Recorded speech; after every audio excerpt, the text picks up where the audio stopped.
I am so looking forward to moving house at the end of this week. Not because I like moving, I despise it, but I have been leaning on this keyboard since the beginning of the channel. I've been like putting my elbows down on it here to then reach over the top of the keyboard, like with this sort of like bad posture like this to work on the laptop to make the music. And especially when I'm looking over here, I'm kind of like my body's kind of like contorted like this. I'm so excited to like get to a better posture with the new setup I'm going to build in the new place. I think I'm calling the build section for this piece done, and we made some I don't know if it'll stick around progress, but progress on what comes next. Here's kind of the build section, the drop going into the cooldown, after the drop into the ramping back up energy here. Tell me what you think. I am here tonight.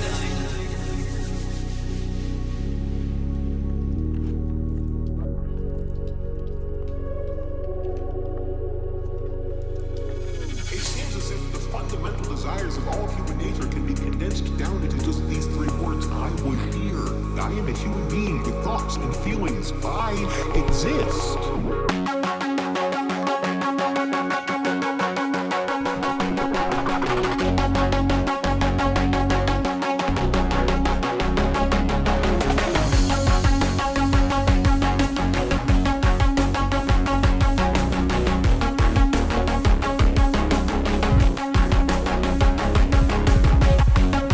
Heartbeat electric, starboard eclectic, open wide. Let your mind feel the pulmonary lo-fi stereo. Young hearts divining, always arriving. Clarity, ubiquity, singing loud and clear. I am here tonight. Okay, you know, I mean, it's kind of cool. I will say I'm really proud of this rock sound over here. This is a pretty good, like for neither of these being actual guitars or basses.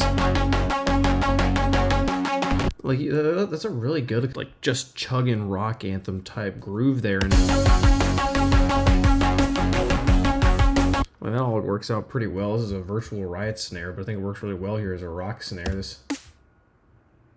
That's kind of tuned correctly. I started out wanting to use drumline percussion.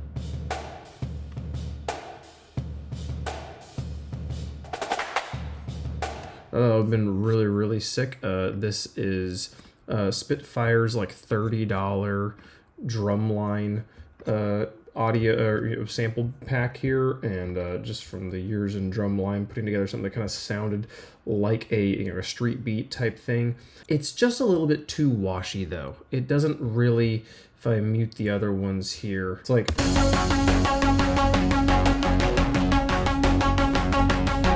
the kick drum's just like not present at all. I also, well, hold on, let me turn this on.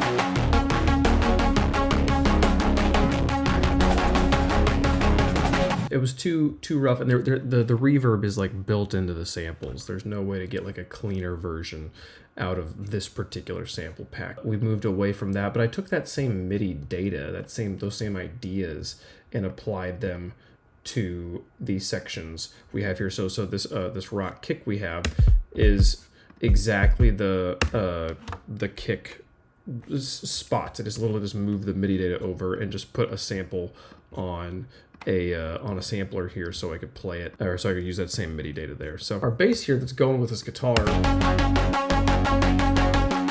is actually just the exact same bass we have from the drop. So yeah, this sound is, it's like a sub bass here that's just literally just sine waves, and then this one that's a little bit more complex and interesting to look at. Honestly, I really like the way that this kind of transitions out here. I exist.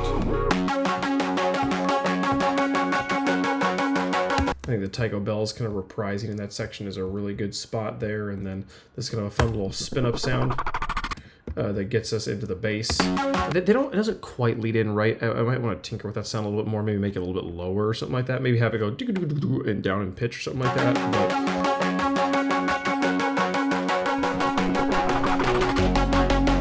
But idea was that it was like the bass, spinning the bass back up, especially because at a friend's suggestion we used kind of a spin down sound here. That it's kind of like, okay, we're powering down the sound for a little bit while we chill out, and then we're powering back up the sound on the other side. Yeah, that's the main stuff we did today. I tried to build some other sounds, tried to use Shaperbox in some cool ways. Ultimately didn't really find anything that sounded musically good, so I left it alone. But try and mess around with Shaperbox in audio mode, where like it triggers when it picks up audio signal from your channel. So it kind of almost is like all the manipulation is functioning as like an envelope on a note. It's kind of a cool idea. It's a little bit finicky on when it detects the transient, but other than that, yeah, it was a fun things to learn about our tools and developing a little bit better skill set there. So that's all we have time for today. Thanks so much for watching. See you guys tomorrow. Bye bye.